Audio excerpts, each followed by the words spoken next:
Assalamualaikum warahmatullahi wabarakatuh. Selamat pagi anak-anak hebat. Bagaimana kabarnya hari ini? Ustazah Tiwi harap hari ini kalian sehat selalu ya, dan selalu semangat meskipun belajarnya hanya di rumah. Hari ini bersama Ustazah Tiwi kita akan belajar tema 2, subtema 1, muatan pelajaran bahasa Indonesia tentang dongeng. Apa itu dongeng? Ada yang tahu? Dongeng adalah cerita khayalan yang tidak benar-benar terjadi di dunia nyata. Di dalam dongeng terdapat unsur-unsur pembangun atau biasa disebut dengan unsur intrinsik. Ada berapa sih unsur intrinsik dalam dongeng? Ya, betul sekali. Ada 5 unsur intrinsik dalam dongeng. Yang pertama, tokoh. Tokoh adalah pelaku yang terdapat dalam dongeng. Biasanya berwujud tumbuhan, hewan, manusia, bulan, bintang, dan sebagainya. Unsur intrinsik yang kedua adalah latar. Latar adalah tempat, waktu, atau suasana dalam dongeng. Contoh latar tempat yaitu hutan, istana, taman, dan lain sebagainya. Contoh latar waktu yaitu siang hari, malam hari, pagi hari, dan sebagainya. Contoh latar suasana yaitu menyeramkan, sedih, bahagia, dan lain-lain. Unsur intrinsik yang ketiga adalah watak tokoh. Watak tokoh adalah karakter atau sifat tokoh dalam dongeng. Contoh watak yaitu baik hati, jahat, sombong, penakut, rajin, pemalas, dan lain sebagainya.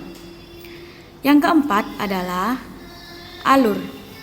Alur adalah rangkaian peristiwa atau kejadian dalam dongeng. Biasanya alur terbagi menjadi 3, ada alur maju, alur mundur, dan campuran, yaitu gabungan dari alur maju dan alur mundur. Yang terakhir atau yang kelima yaitu pesan. Pesan adalah amanat yang dapat diambil dari dongeng. Selanjutnya kita akan membahas tentang jenis-jenis dongeng. Dongeng memiliki banyak jenis, antara lain sebagai berikut. Yang pertama, fabel. Fabel adalah cerita khayalan yang tokoh utamanya hewan. Contohnya yaitu dongeng tentang si kancil.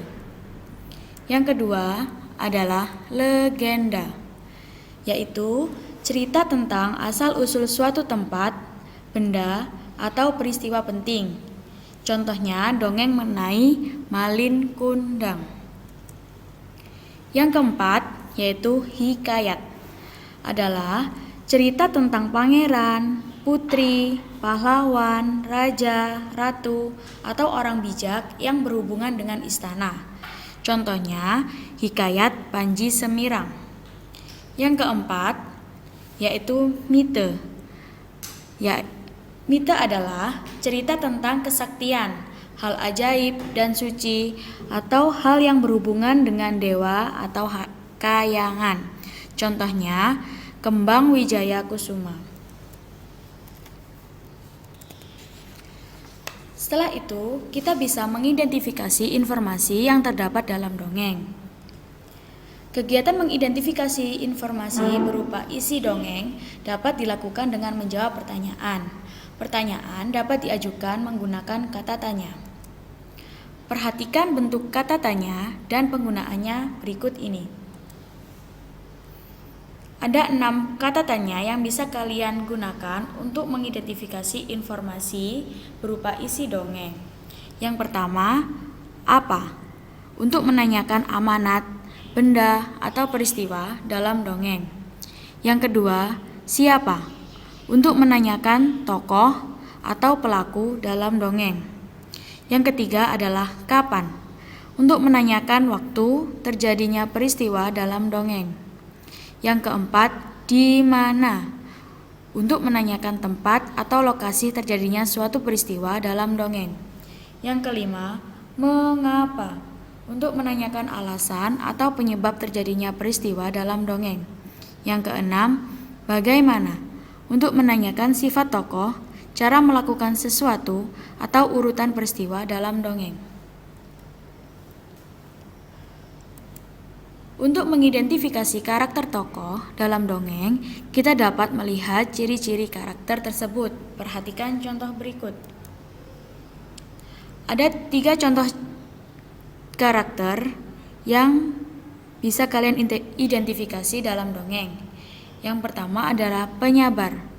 Ciri-cirinya tidak cepat marah dalam menghadapi apapun. Yang kedua, penolong. Ciri-cirinya suka membantu siapapun. Yang ketiga, ramah. Ciri-cirinya murah senyum dan senang menyapa. Ayo, bacalah teks dongeng berikut. Dongeng berikut berjudul Ilalang yang Pandai Bersyukur. Pada zaman dahulu, tumbuhlah sebatang ilalang yang ceria. Saat hujan turun, ilalang yang ceria bernyanyi dan menari. Hujan membuat ilalang bahagia. Ilalang semakin tumbuh subur. Ilalang memiliki seorang teman yang tinggal di dekatnya, yaitu belalang.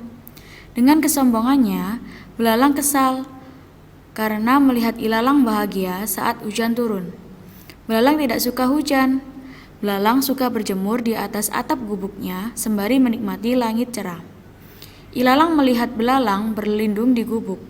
Ilalang berusaha memanggil belalang. "Ayo ke sini belalang," seru ilalang. "Tidak, aku benci hujan," jawab belalang. Ilalang pun menasihati belalang. "Kita harus bersyukur, karena hujan membawa kesuburan. Kamu bisa menikmati banyak daun dan rumput karena hujan membuat tumbuhan subur." Mendengar perkataan ilalang, hati belalang kaget sekali. Belalang pun akhirnya merasa malu. Dari dongeng yang sudah Ustazah bacakan, kalian bisa mencari unsur-unsur intrinsik sekaligus mengidentifikasi informasi dalam dongeng. Mari kita bersama-sama mencari unsur intrinsik dongeng. Yang pertama, tokoh. Ada ilalang dan belalang. Latarnya terdapat latar waktu.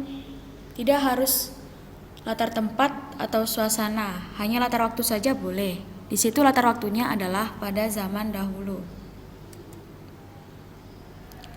Yang ketiga, watak tokoh. Ada tokoh ilalang dan belalang. Ilalang memiliki watak ceria dan pandai bersyukur, sedangkan belalang memiliki watak sombong dan tidak pandai bersyukur. Yang ketiga adalah alur. Alur pada dongeng ilalang yang pandai bersyukur adalah alur mundur dengan dibuktikan latar waktu, yaitu pada zaman dahulu. Yang kelima, yaitu pesan.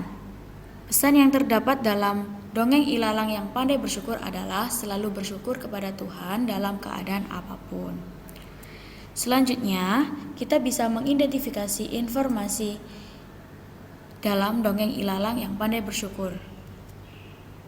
Perhatikan contoh pertanyaan dan jawaban berikut. Siapa teman ilalang? Jawabannya, belalang. Apa pesan yang ada dalam dongeng tersebut? Jawabannya, selalu bersyukur kepada Tuhan dalam keadaan apapun. Kapan ilalang bernyanyi dan menari? Jawabannya, saat hujan turun. Di mana belalang suka berjemur? Jawabannya, di atas atap gubuknya. Mengapa belalang kesal? Jawabannya, karena melihat ilalang bahagia saat hujan turun. Kalian harus ingat, apabila ada pertanyaan mengapa, jawabannya harus didahului dengan kata karena. Selanjutnya, kita dapat memerankan tokoh dalam dongeng.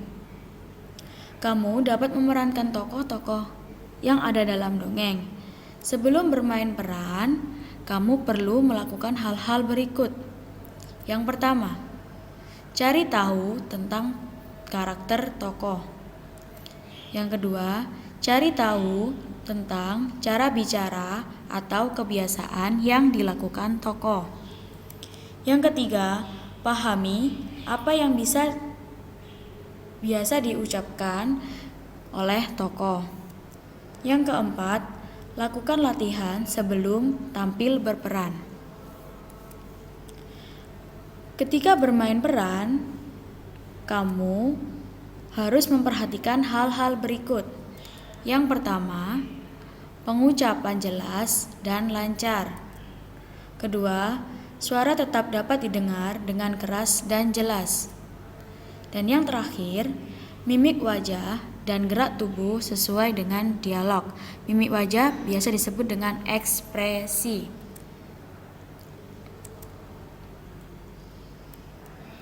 Bagaimana? Sudah paham kan? Untuk menambah pemahaman kalian harus mengerjakan tugas. Tugas yang harus kalian kerjakan yaitu latihan subtema 1 muatan bahasa Indonesia. Paket 1 halaman 23 nomor 1 sampai 5. Paket 2 halaman 26 sampai 27 nomor 1 sampai 5. Jangan lupa dikerjakan ya anak-anak hebat. Semoga apa yang Ustazah sampaikan hari ini bisa bermanfaat untuk kalian dan bisa menambah ilmu untuk kalian. Terima kasih. Jangan lupa tetap semangat. Wassalamualaikum warahmatullahi wabarakatuh.